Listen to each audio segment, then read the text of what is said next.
Bruce Lee enters a gym in Los Angeles with a small bag slung over his shoulder when a massive 250-pound bodybuilder catches sight of him and breaks into laughter. The man declares, "You're way too small to be any kind of fighter." What unfolds in the following 10 seconds doesn't merely prove this muscle man incorrect. It fundamentally transforms his entire perception of what true strength actually is. Los Angeles, June 1967. Tuesday afternoon at the Ironhouse Gym located on Venice Boulevard. This isn't the renowned Gold's Gym or the famous Muscle Beach. This establishment is a legitimate training center for dedicated lifters. There's no shiny chrome machinery, no smoothie counter, just iron weights stacked against exposed brick, hardwood floors polished by years of use. The atmosphere heavy with chalk powder and perspiration, the sound of metal striking metal, the grunts of all-out exertion.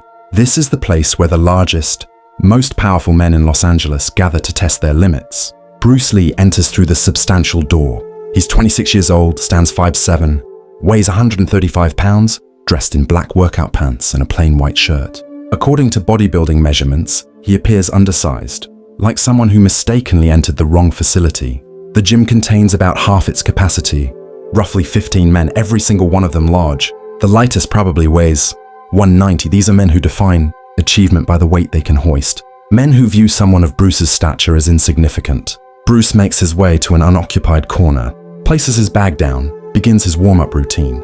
He circles his arms, rotates his hips, swings his legs. To the bodybuilders observing, it appears he's wasting valuable time. A handful glance in his direction, instantly dismiss him. Bruce maintains his methodical approach. He hasn't come here to earn anyone's approval.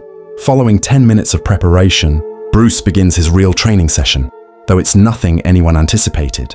He's performing bodyweight exercises, push-ups on one arm, balanced on his knuckles. Then he transitions, push-ups on 2 fingers, just his index and middle finger bearing his complete body weight, descending with control, ascending with explosive force, flawless control and strength working together. Several additional men take notice. They interrupt their routines. They observe with interest. 2-finger push-ups demand genuine strength, practical strength. Bruce completes 20 repetitions, changes hands, another 20. He doesn't appear to be struggling, merely concentrated. His breathing remains steady. His movements display precision. One of the bodybuilders taps his workout companion on the shoulder, gestures toward Bruce. They chuckle. They remain unimpressed. They observe Bruce's dimensions and write him off. They assume it's some kind of gimmick. They figure anyone could accomplish it if they carried as little weight as Bruce. They believe authentic strength means manipulating substantial external resistance. They return their attention to their bench press routine. Bruce approaches a heavy punching bag suspended in the corner. He skips the gloves, begins striking. Bar fists, direct punches, rapid. The bag swings violently. Every punch produces a crisp cracking noise. Not a muffled thump, but the sharp crack of deep impact. Genuine power. At this point, more people are observing. The velocity is impossible to deny. The bag reacts as though being struck by someone considerably larger.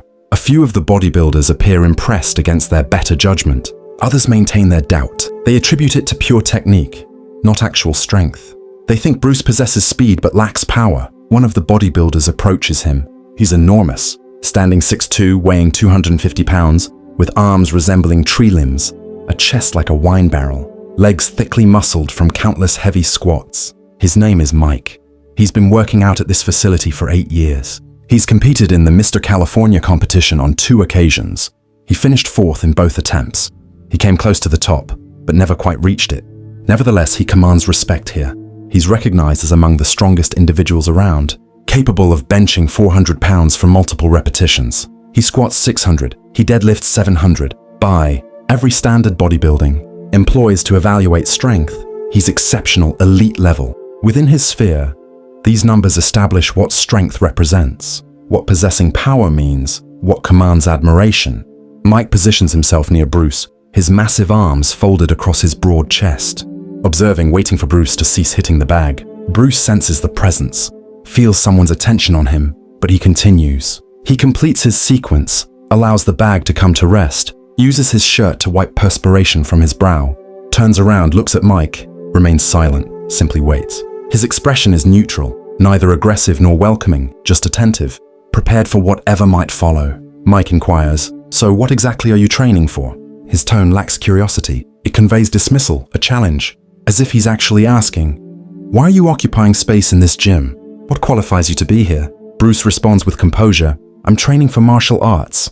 Mike nods deliberately. He pronounces martial arts as though he's sampling the phrase, examining it, discovering it inadequate, discovering it feeble. He states, "You realize martial arts is about technique, correct? Not genuine strength. Genuine strength is what we accomplish here. Lifting substantial weight, developing actual muscle, real power that's visible and quantifiable." Bruce shows no reaction, refuses to be provoked, doesn't contest the statement, simply responds, "Strength signifies different things to different individuals." Mike laughs, though not with friendliness, but with condescension. The laughter of someone who believes they possess superior knowledge, who thinks they're addressing someone uninformed, someone who fails to grasp how reality operates. He says, "Strength means how much weight you can lift, how much muscle mass you carry on your skeleton, how much force your body can produce. That's strength, that's power. Everything else is merely speed and gimmicks. Illusions and deception." Additional men are observing now, beginning to recognize the confrontation developing. The gym has grown quieter, less clanging of weights, more focus directed toward this corner. People detect something occurring, a challenge taking shape, entertainment about to commence. Mike proceeds, emboldened by his audience. He asks, "You're what? Are 30, 140 soaking wet?" Bruce states matter-of-factly, 135. Mike laughs once more, with greater volume now. He says, "I'm 250, pure muscle. I bench press 400 pounds. You probably bench what? 150, perhaps 200 if you're strong for your size. That's not authentic strength. That's merely supporting your own body weight. Authentic strength means moving substantial weight, serious weight, the kind that distinguishes the powerful from the weak." Bruce maintains his composure. He says there exist different varieties of strength. Mike dismisses this. He says, "That's merely rhetoric, rationalizations for people incapable of building real size." Continues, "Look at yourself. You're too small to fight anyone my size. I could simply grab you, pin you down. Your speed and technique wouldn't be relevant. You're too small to fight." Bruce regards Mike, then inquires, "You believe size equals combat ability?" Mike responds, "I know it does." Bruce asks, "What if I could demonstrate otherwise?" Mike grins, saying, "You want to fight me?" Bruce shakes his head. He says, "I can demonstrate something in 10 seconds. Demonstrate that size isn't what's important." Mike is curious. He says, "All right, demonstrate." Bruce says, "Attempt to strike me." Mike laughs. He says, "You want me to attempt to strike you?" Bruce confirms, "Yes, one strike. Your finest." Mike warns, "I'll injure you." Bruce states, "You won't." Mike surveys the area. Other men are watching. He cannot retreat now. Mike agrees. All right. He assumes a fighting position, adopts a boxing posture. He's not a trained boxer, but he understands the fundamentals. He bounces lightly on his feet. Bruce stands in a relaxed manner, his hands resting at his sides, not in any fighting stance, simply standing naturally. Mike observes this. His confidence increases. The gym falls completely silent, everyone observing. Mike inhales deeply, commits himself, launches a right cross, his most powerful punch, supported by 250 pounds of muscle and 8 years of training experience. The punch moves quickly, traveling toward Bruce's face. Bruce moves, though not backward, but forward and laterally, 6 inches. The punch travels through the space where his head had been. Bruce is now within Mike's defensive perimeter, close, too close for Mike to recover. Bruce's right hand extends outward. An open palm strikes Mike's solar plexus. Not forcefully, just sufficiently. Mike's breath evacuates, all of it instantaneously. His diaphragm contracts involuntarily. He cannot draw breath. His hands lower. They move to his abdomen. His mouth opens wide, gasping. Nothing enters. His complexion turns pale. Fear, the primal fear of oxygen deprivation. His knees weaken. He doesn't collapse, just bends forward, hands braced on knees producing small gasping sounds. 10 seconds from the punch to complete helplessness.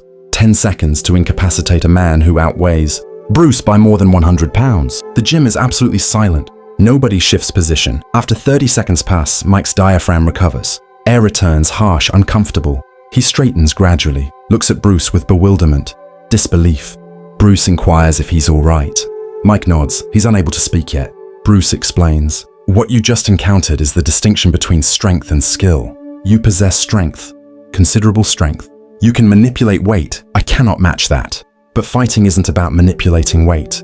It's about manipulating people. And people don't cooperate like barbells do.